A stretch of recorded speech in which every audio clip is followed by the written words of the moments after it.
Egunerokoan konturatzen ez bagara ere, eguzkiak gure bizitza baldintzatzen du. Izan ere, gure planetari energia ekarpenik handiena astro honek egiten dio. Argiri gabe, berori gabe, bizia ez da posible lur planetan. Energia ekarpen hau ez da egonkorra. Denboran barrena aldatzen joaten da. Lurrak eguzkiaren inguruan egiten duen orbitak eta batez ere bere ardatzaren inklinazioak energia hori jasotzeko moduari eragiten diote. Aldaketa hauek urtebeteko zikloa betetzen dute eta jakina, beren eraginez urtaroak dauzkagu lur planetan. Urtaroek izaki bizidunen elikadurari, ugalketa zikloei, migrazioei eta oro har beren bizi jarduerei orori eragiten diete.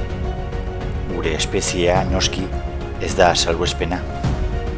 Behar bada, gainerako espezietatik bereizten gaituena sistema zikliko honen kontzientzia izatea da.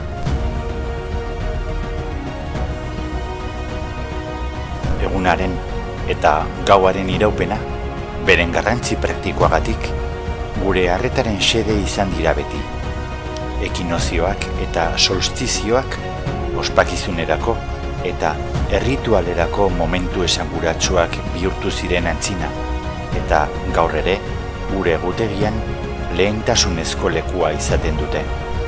Gure testuinguru geografiko eta kulturalean neguko solstizioak garrantzi handia izan du beti.